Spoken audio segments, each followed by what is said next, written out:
Hello friends, विद्या gain educational YouTube channel पर मैं दीपक बोगना फिर आपका स्वागत करता हूं। इस वीडियो सीरीज़ में हम चर्चा कर रहे हैं एनसीईआरटी की पॉलिटिकल साइंस की बुक स्वतंत्र भारत में राजनीति के बारे में। और आज के इस वीडियो में हम चर्चा करेंगे इस पुस्तक के 5वें अध्याय कांग्रेस प्रणाली, चुनौतियाँ एवं पुनर्स्थापना के बारे में। तो अगर चैनल पर आप पहली बार आए हैं तो चैनल को सब्सक्राइब कर दीजिए, लाइक कर दीजिए और अपने फ्रेंड के साथ शेयर कर दीजिए। आइए शुरू करते हैं आज की कक्षा। आज की कक्षा में जो हमारा विषय है वो है कांग्रेस प्रणाली, चुनौतियां और पुनर्स्थापना। तो इसके शीर्षक से ही हमें पता चलता है कि इस अध्याय में हम कांग्रेस सिस्टम या कांग्रेस प्रणाली के सामने आने वाली चुनौतियों के बारे में अध्ययन करेंगे और इन चुनौतियों से उभरकर कांग्रेस ने खुद को देश की राजनीति में कैसे दोबारा से पुनर्स्थापित किया, रीएस्टैब्लिश किया, उन चुनौतियों के बारे में विस्तार से चर्चा को करेंगे। इस अध्याय की जो विषय वस्तु है, उस विषय वस्तु की जो अहम बातें हैं वो ये है कि देश में पहले प्रधानमंत्री नेहरू की मृत्यु के बाद देश की राजनीति ने किस प्रकार से करवट ली तथा विपक्ष की एकता तथा खुद के बिखराव के कारण कांग्रेस की प्रभुत्व पर क्या प्रभाव पड़ा। इसके अतिरिक्त इंदिरा गांधी के नेतृत्व में कांग्रेस पार्टी ने इन चुनौतियों का किस प्रकार से सामना किया तथा नई नीतियों और विचारधाराओं को अपनाने के बाद किस तरह कांग्रेस ने अपने आप को पुनर्स्थापित किया, अपनी पुनर्वापसी की। तो इस अध्याय में इन सारे संदर्भों के बारे में हम विस्तार से चर्चा करेंगे, लेकिन अध्याय की शुरुआत करेंगे हम राजनीतिक उत्तराधिकार की चुनौती के साथ। मई 1964 में भारत के पहले प्रधानमंत्री पंडित जवाहरलाल नेहरू की मृत्यु हो गई। पंडित नेहरू की मृत्यु से देश में प्रधानमंत्री का पद रिक्त हो गया और देश के सामने अब यह प्रश्न खड़ा हो गया कि नेहरू के बाद देश का तथा कांग्रेस का नेतृत्व कौन करेगा। अर्थात राजनीतिक उत्तराधिकार का प्रश्न भारत के सामने खड़ा हो गया और इसी को हम राजनीतिक उत्तराधिकार की चुनौती कहते हैं कि देश में अब नेहरू के बाद कौन। चुनौती इसलिए कही जा रही है कि आज़ादी के बाद कांग्रेस के निर्विवाद नेता के रूप में नेहरू ने प्रधानमंत्री के पदभार को संभाला। अब उसके बाद इस महत्वपूर्ण पद की जिम्मेदारी किसको सौंपी जाए, वह देश और कांग्रेस के सामने यह यक्ष प्रश्न बनकर खड़ा हो गया। वैसे पंडित नेहरू पिछले 1-1.5 साल से बीमार चल रहे थे और अपने राजकीय कार्यों के संपादन के लिए वह शास्त्री जी पर ज़्यादा ही निर्भर हो चले थे। उनकी मृत्यु के बाद इस प्रश्न को शीघ्रता से हल करना जरूरी था, क्योंकि 1960 का जो दशक है, इस दशक को भारतीय राजनीति में खतरनाक दशक भी कहा जाता है। खतरनाक दशक इसलिए कहा जाता है कि इस दशक में गरीबी, गैर बराबरी, बड़े पैमाने पर सांप्रदायिक हिंसा, सांप्रदायिक दंगे तथा क्षेत्रीय विभाजन के जो अनसुलझे सवाल थे, उन सवालों का जवाब इस दौर में प्रमुखता से इन सवालों को उठाया गया और इन समस्याओं का निदान करना उस दौर में सबसे कठिन था। इसीलिए इस दौर को भारतीय राजनीति का खतरनाक दशक भी कहा जाता है। नेहरू की मृत्यु के बाद राजनीतिक उत्तराधिकार का प्रश्न खड़ा हुआ और प्रश्न महत्वपूर्ण इसलिए हो गया कि यदि इस प्रश्न का, इस समस्या का, इस चुनौती का लोकतांत्रिक तरीके से हम अगर हल नहीं कर पाते तो देश में लोकतंत्र के असफल होने की भी संभावना थी। साथ ही इस बात का भी डर था कि यदि लोकतांत्रिक प्रक्रिया के द्वारा नए नेतृत्व का समाधान नहीं किया गया तो कहीं ऐसा ना हो कि देश में सेना राजनीतिक भूमिका में उतर आए और देश में लोकतंत्र के विकास की संभावनाएं धूमिल पड़ जाएं। इसीलिए इस प्रश्न का तत्काल प्रभाव से सर्वमान्य ढंग से हल किया जाना जरूरी था। भारत में उस समय भारतीय राष्ट्रीय कांग्रेस पार्टी के अध्यक्ष के कामराज थे। के कामराज ने नेहरू के मृत्यु के बाद पार्टी के नेताओं और सांसदों की एक बैठक बुलाई। इस बैठक में के कामराज ने पार्टी के सांसदों और नेताओं के साथ सलाह मशवरा किया और उनकी राय जाननी चाहिए। उन्होंने यह पाया कि पार्टी के सभी सांसद और नेता लाल बहादुर शास्त्री के पक्ष में सभी सहमत हैं। सब उनको प्रधानमंत्री बनाने में सभी की सहमति है। शास्त्री जी आज़ादी के आंदोलन में भी सक्रिय रहे थे, उत्तर प्रदेश के मंत्रिमंडल में रहे थे और 1951 से लेकर 1956 तक केंद्रीय सरकार में मंत्री पद पर रह चुके थे। इस दौरान एक बड़ी रेल दुर्घटना की जिम्मेदारी लेते हुए वह अपने पद से इस्तीफा भी दे चुके थे। उसके बाद 1957 से वह नेहरू के मंत्रिमंडल में पुनः कार्यरत थे। शास्त्री अपनी सादगी और सिद्धांत निष्ठा के लिए प्रसिद्ध थे। शास्त्री के नाम पर किसी को भी आपत्ति नहीं थी, सब उनके पक्ष में सहमत थे। इसीलिए निर्विवाद रूप से शास्त्री का चयन कर लिया गया। समस्या ये भी थी कि देश में उठने वाली विकराल समस्याएं, खासकर उस दौर में चीन युद्ध के कारण जो आर्थिक कठिनाइयां देश के सामने आई, सूखे की स्थिति सामने आई, इन सारी परिस्थितियों में कौन सा वो व्यक्ति होगा, वो नेतृत्व होगा जो इन सारी समस्याओं का हल भी कर सकेगा और देश का संचालन, देश का नेतृत्व कर सकेगा। तो के कामराज ने इस पद के लिए, इस कार्यभार के लिए शास्त्री का सलाह मशवरा के उपरांत चयन कर लिया और इस प्रकार नेहरू के बाद शास्त्री को भारत में दूसरे प्रधानमंत्री के रूप में कार्यभार ग्रहण करने का मौका मिला। 1964 से लेकर 1966 तक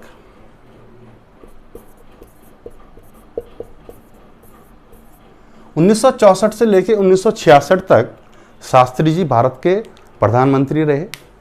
उनके प्रधानमंत्रित्व कार्यकाल में दो विविध कठिनाइयों का भारत को सामना करना पड़ा। एक जो प्रमुख कठिनाई थी वो थी देश में खाद्यान्न की कमी, क्योंकि मानसून की असफलता और सूखे के कारण देश के कृषि उत्पादन में कमी आई और इससे देश को खाद्यान्न संकट का सामना इस दौर में करना पड़ा। इसके अलावा इनके कार्यकाल की जो दूसरी महत्वपूर्ण बात है वह है 1965 में पाकिस्तान के साथ होने वाला युद्ध। तो देश में खाद्यान्न के मोर्चे पर और देश की सीमाओं के सुरक्षा के मोर्चे पर प्रधानमंत्री शास्त्री को चुनौतियों का सामना करना पड़ा, लेकिन उन्होंने इस दौर में अपनी दृढ़ता और नेतृत्व कौशल से बखूबी देश के शासन सत्ता का संचालन किया और इन समस्याओं के निदान के लिए प्रयास किए। आपने जय जवान जय किसान का मशहूर नारा जरूर सुना होगा। तो इस नारे के प्रतिपादक हमारे पूर्व प्रधानमंत्री शास्त्री जी ही हैं और उनके इस नारे में ही उस दौर की दो प्रमुख समस्याओं का हल बताया गया है। जहां उन्होंने सीमा पर पाकिस्तान के साथ होने वाले युद्ध में देश की सीमाओं की सुरक्षा को सुनिश्चित करने वाले सैनिकों का उत्साह बढ़ाते हुए जय जवान का नारा दिया, वहीं देश में बढ़ती हुई खाद्यान्न की कमी, सूखा और अकाल जैसी स्थितियों से निपटने में देश के किसानों की भागीदारी को महत्व देते हुए जय किसान का नारा दिया। इस प्रकार जय जवान और जय किसान के नारे के द्वारा उन्होंने देश के सामने उठने वाली उस दौर की दो प्रमुख समस्याओं को हल करने का प्रयास किया। शास्त्री जी अपनी सत्यनिष्ठा और अपनी सिद्धांतवादिता के लिए प्रसिद्ध थे। 1966 में पाकिस्तान युद्ध के समापन के बाद तत्कालीन सोवियत संघ के गणराज्य उज्बेकिस्तान और उज्बेकिस्तान की राजधानी ताशकंद, उज्बेकिस्तान की राजधानी ताशकंद में 1965 के युद्ध के औपचारिक समापन की संधि पर हस्ताक्षर करने के लिए प्रधानमंत्री ताशकंद गए हुए थे। 1966 में ताशकंद दौरे के दौरान ही जब उन्होंने पाकिस्तान के सैन्य शासक अयूब खान के साथ संधि पर हस्ताक्षर किए, इसी दौरे में शास्त्री जी की मृत्यु हो गई। शास्त्री जी की मृत्यु अल्प कार्यकाल में ही उनकी मृत्यु हो गई और शास्त्री की मृत्यु के बाद भारत देश के सामने, कांग्रेस के सामने जो उत्तराधिकार का प्रश्न है वो फिर से खड़ा हो गया कि अब शास्त्री के बाद देश का नेतृत्व कौन करेगा।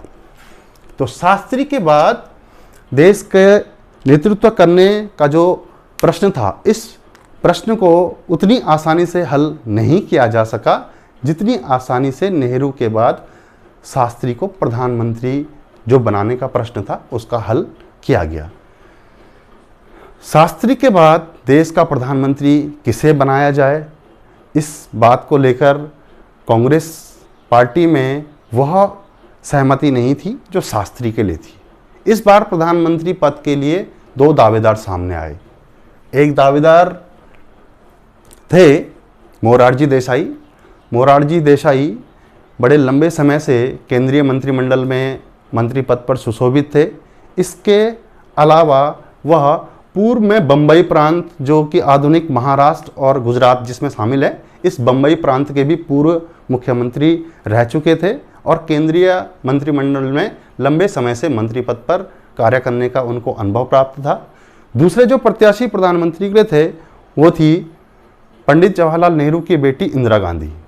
इंदिरा गांधी की बात की जाए तो राष्ट्रीय स्वतंत्रता आंदोलन में कांग्रेस कार्यकर्ता के रूप में उन्होंने राष्ट्रीय आज़ादी के आंदोलन में भाग लिया। इसके अलावा 1958 में वह कांग्रेस पार्टी की अध्यक्ष भी रह चुकी थी तथा 1964 में नेहरू जी की मृत्यु के बाद प्रधानमंत्री शास्त्री के प्रधानमंत्रित्व कार्यकाल में उनकी मंत्रिमंडल में भी वह सूचना मंत्री के रूप में कार्य कर चुकी थी। तो इस प्रकार उन्हें कांग्रेस अध्यक्ष के साथ साथ केंद्रीय कैबिनेट अथवा केंद्रीय सरकार में भी कार्य करने का अनुभव प्राप्त था। तो इस बार जो मुकाबला था प्रधानमंत्री पद के लिए वो एक तरफा नहीं था। दो नेताओं की बीच में प्रधानमंत्री पद को पाने की होड़ थी, मोरारजी देसाई और इंदिरा गांधी। ऐसी परिस्थिति में कांग्रेस पार्टी के अध्यक्ष ने प्रधानमंत्री के चुनाव का फैसला आम सहमति से न होने की स्थिति में मतदान कराने का निर्णय लिया और यह निर्णय लिया गया कि सांसदों के द्वारा, पार्टी के नेताओं के द्वारा गोपनीय मतदान कराया जाएगा, अर्थात गुप्त रूप से वे अपने मत को देंगे और उसके बाद मतों की गणना के उपरांत जिस नेता पर ज़्यादा सहमति होगी उसे भारत के प्रधानमंत्री बनने का मौका मिलेगा। गुप्त मतदान में इंदिरा गांधी 2/3 से अधिक मतों को प्राप्त करते हुए विजयी हुई और इस प्रकार 1966 में शास्त्री जी की मृत्यु के बाद इंदिरा गांधी को भारत के प्रधानमंत्री बनने का अवसर मिला। तो इस प्रकार इंदिरा गांधी शास्त्री की मृत्यु के बाद गुप्त मतदान के द्वारा भारत की तीसरी प्रधानमंत्री बनी। इंदिरा गांधी जिन परिस्थितियों में भारत की प्रधानमंत्री बनी वह आसान परिस्थितियां नहीं थी। 62 और 65 के युद्धों के कारण भारत की अर्थव्यवस्था पर बढ़ने वाला दबाव, देश में खाद्यान्न के उत्पादन में कमी, सूखा, अकाल और मानसून की असफलता के कारण देश के जो आर्थिक हालात थे वह अनुकूल नहीं थे। साथ ही नए प्रधानमंत्री को अपने कार्यभार ग्रहण करने के 1 साल बाद ही चुनावों का भी सामना करना था। 1967 में फिर आम चुनाव होने थे तो नए प्रधानमंत्री को जमने में थोड़ा समय लगा।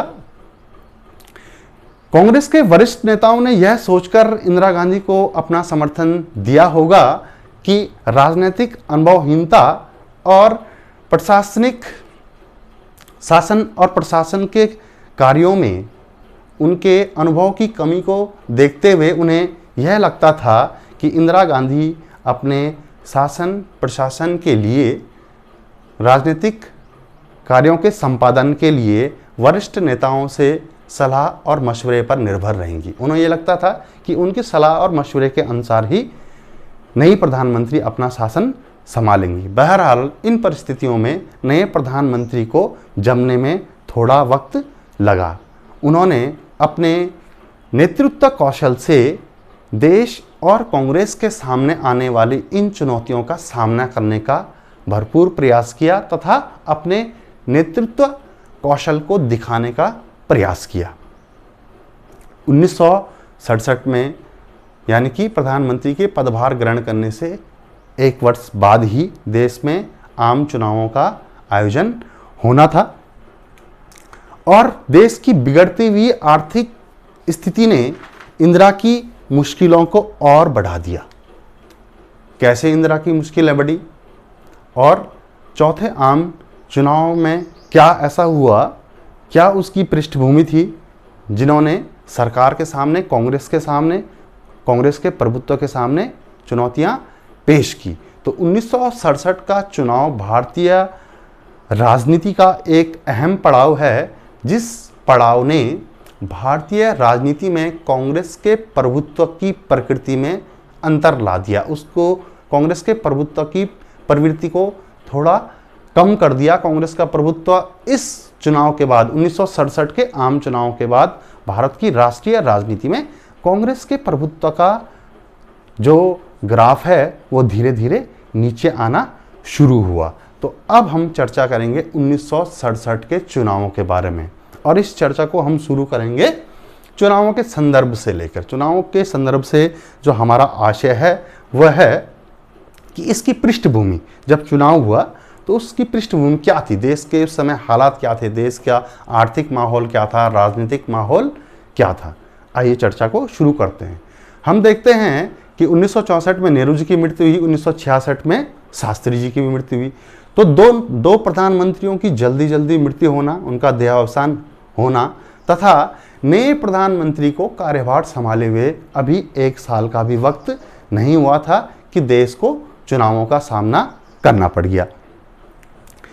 इस दौर में जो सबसे अधिक कठिनाई इंदिरा गांधी और उनकी सरकार को आई, तो उन कठिनाइयों का जो स्रोत है, उसकी जो मुख्य बातें हैं उन पर चर्चा करते हैं कि गंभीर आर्थिक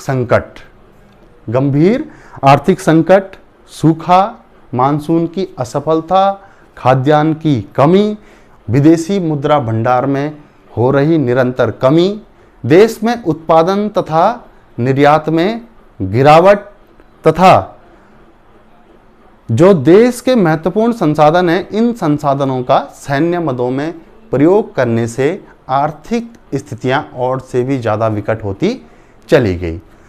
कठिन आर्थिक परिस्थितियों और विकट आर्थिक अनुभूतियों के कारण उस दौर में आवश्यक वस्तुओं की कीमतों में तेज गति से वृद्धि हुई, मुद्रास्फीति बढ़ गई। आवश्यक वस्तुओं में वृद्धि होने से लोगों में नाराजगी बढ़ी।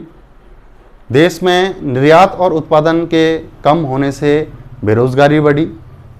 बेरोजगारी बढ़ने से खाद्यान्न की जो समस्या है, खाद्यान्न की कमी की समस्या और ज़्यादा विकराल होती चली गई तथा देश में इन प्रतिकूल परिस्थितियों में अक्सर हड़ताल तथा बंद की स्थितियां रहने लगी। इस दौर में ही साम्यवादी तथा समाजवादी दोनों ही प्रकार के विचारधारकों ने सरकार से समानता की मांग की। साथ ही इस दौर में अभूतपूर्व हिंदू मुस्लिम दंगे हुए और क्षेत्रीय आकांक्षाओं ने भी इस दौर में सिर उठाना शुरू कर दिया। तो कुल मिलाकर हम ये कहेंगे कि परिस्थितियां कहीं से भी अनुकूल नहीं थी। साथ ही इस दौर में साम्यवाद से नक्सलवाद का उदय हुआ तथा उन्होंने कृषकों को संगठित करके सरकार के खिलाफ एक सशस्त्र संघर्ष का मार्ग आरंभ कर दिया और उन्हें कहा जाता है मार्क्सवादी लेनिनवादी करके इस तरह से नक्सलवाद का भारत में इस दौर में उदय हुआ। तो कुल मिलाकर अगर उस दौर में 1967 के चुनावों के हम आर्थिक संदर्भों के बारे में जानना चाहें तो आर्थिक हालात कहीं से भी देश के अनुकूल नहीं थे। हम पिछले अध्याय में पढ़ चुके हैं कि 1960-65 की लड़ाई के बाद हमें अपने संसाधनों का ज़्यादा इस्तेमाल सैन्य मदों में करना पड़ा। हमें रक्षा उत्पाद विभाग बनाना पड़ा, रक्षा आपूर्ति विभाग बनाना पड़ा। और इसी दौर में हमने पढ़ा है नियोजित विकास की राजनीति के अंतर्गत कि इस दौर में 1966 में चौथी पंचवर्षीय योजना को शुरू हो जाना चाहिए था, लेकिन आर्थिक विकटताओं के कारण नियोजन की गाड़ी अपनी पटरी से उतर गई और चौथी पंचवर्षीय योजना को अगले 3 सालों के लिए टाल दिया गया और फिर यह चौथी योजना 1969 में ही शुरू हो सकी। तो इन सारी बातों से हमें पता चलता है कि कहीं से भी 1967 में कांग्रेस की सरकार के लिए या फिर हम कहेंगे कांग्रेस प्रणाली के लिए, कांग्रेस पार्टी के लिए परिस्थितियां कहीं से भी अनुकूल नहीं थी। 2 प्रधानमंत्रियों की जल्दी जल्दी मृत्यु हो गई और जो नया प्रधानमंत्री था जिसने अभी कार्यभार संभाला था उसको 1 वर्ष से भी ज़्यादा का समय नहीं हुआ था देश की राजनीतिक परिस्थितियां और राजनीतिक माहौल को भांपने के लिए। तो उस राजनीतिक रूप से उस दौर में प्रधानमंत्री अनुभवहीन थी, उन्हें कम अनुभव प्राप्त था। देश की सत्ता, शासन और राजनीति को संचालित करने का अपेक्षाकृत कम अनुभव था। और इन्हीं सारी परिस्थितियों में शुरुआत होती है भारत की राजनीति में विपक्ष की पार्टियों को महत्व मिलना भी इसी दौर में शुरू हुआ। इस दौर की जो और सबसे अहम बात है वह बात है गैर कांग्रेसवाद। गैर कांग्रेसवाद, गैर कांग्रेसवाद की जो रणनीति है, यह रणनीति अपनाई गई विपक्षी दलों के द्वारा। विपक्षी दल अर्थात जो गैर कांग्रेसी पार्टियां थी। और इस रणनीति के जो पैरोकार हैं, प्रतिपादक हैं, वह हैं राम मनोहर लोहिया।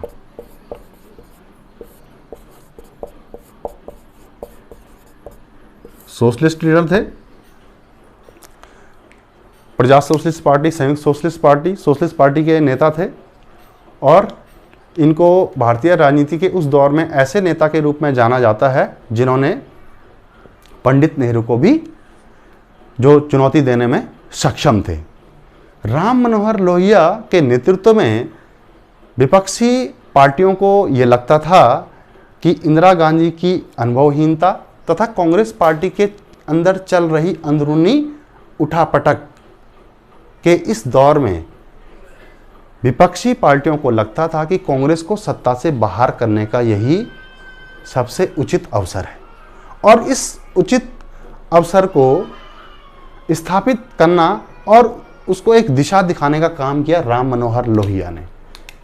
राम मनोहर लोहिया ये प्रसिद्ध सोशलिस्ट लीडर रहे हैं। राम मनोहर लोहिया के नेतृत्व में विपक्षी पार्टियों ने यह पाया कि कांग्रेस के जीतने का जो कारण है वो कारण है विपक्षी पार्टियों के वोटों का आपस में बिखर जाना। विपक्षी पार्टियों के वोट आपस में बढ़ जाते थे और कांग्रेस आसानी से जीत जाती थी। 1967 के बाद विपक्षी पार्टियों ने एक खास रणनीति पर काम किया। वह रणनीति यह थी लोहिया के नेतृत्व में कि समस्त विपक्षी पार्टियां आपस में एक मोर्चा बना लें, एक गठबंधन बना लें और इस गठबंधन में चुनावी सीटों का तालमेल किया जाए।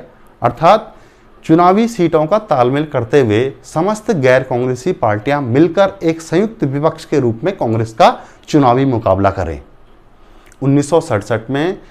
1967 के आम चुनावों में विपक्षी पार्टियों के द्वारा इसी फॉर्मूले को अपनाया गया और इस फॉर्मूले को सुझाने वाले जो लीडर थे उनका नाम है राम मनोहर लोहिया। राम मनोहर लोहिया यह कहते थे कि कांग्रेस पार्टी का जो शासन है वो अलोकतांत्रिक है और गरीब विरोधी है।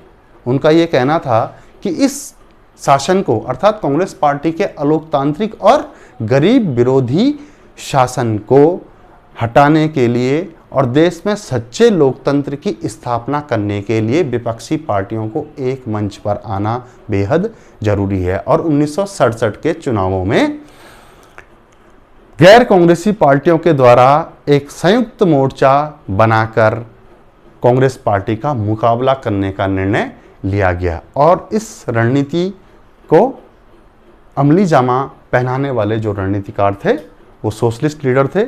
उनका नाम है राम मनोहर लोहिया। इस लोहिया ने कांग्रेस पार्टी के कार्यक्रमों और उसकी गरीब विरोधी नीतियों का खासकर विरोध किया। वो सोशलिस्ट लीडर थे और विकास के लिए जो उनका आधार था, उनका जो विचार था वो समाजवाद था। समाजवाद अर्थात समतामूलक समाज की स्थापना से उनका आशय था। लोकतांत्रिक समाजवाद की विचारधारा पर लोहिया विश्वास करते थे।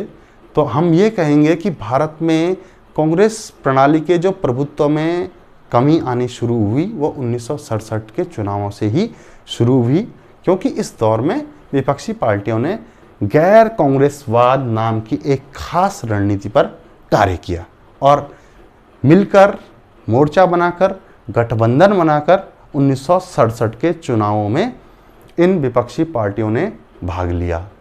इसके क्या परिणाम निकलकर सामने आए, 1967 के आम चुनावों के क्या परिणाम हुए, इन परिणामों के बारे में, साथ ही किस प्रकार कांग्रेस पार्टी में जो अंदरूनी उठापटक थी, वह अंदरूनी उठापटक किस तरह सतह पर आ गई। दोनों ही पक्षों यानी कि कांग्रेस के अंदर के जो दो पक्ष थे, उन दो पक्षों के बीच की तनातनी किस तरह खुलकर सामने आ गई। किस तरह कांग्रेस पार्टी का बाद में फिर विभाजन हो गया और विभाजन के बाद कांग्रेस ने किस तरह अपने आप को पुनर्स्थापित किया और किस तरह इंदिरा गांधी के नेतृत्व में एक नई कांग्रेस का गठन हुआ। इन सारे शीर्षकों के बारे में आगे आने वाले वीडियो में हम आपके साथ चर्चा करेंगे। साथ ही हम इस बात पर भी चर्चा करेंगे कि किस तरह जो इंदिरा गांधी के नेतृत्व में नई कांग्रेस बनी, उस नई कांग्रेस के प्रभुत्व की प्रकृति किस तरह पुरानी कांग्रेस के प्रभुत्व की प्रति से अलग थी। इन सारे विषयों के बारे में हम आने वाले वीडियोस में आपके साथ चर्चा करेंगे। तो इसी प्रकार के एजुकेशनल वीडियोस के साथ आप हमारे चैनल के साथ जुड़े रहिए। वीडियो अगर अच्छा लगा हो लाइक कर दीजिए, चैनल को सब्सक्राइब कर दीजिए और अपने फ्रेंड के साथ शेयर कर दीजिए। शीघ्र ही इसी प्रकार के एजुकेशनल वीडियो के साथ, नए शीर्षकों के साथ, इस अध्याय के दूसरे शीर्षकों के साथ हम आपके साथ पुनः मिलेंगे। वीडियो देखने के लिए धन्यवाद।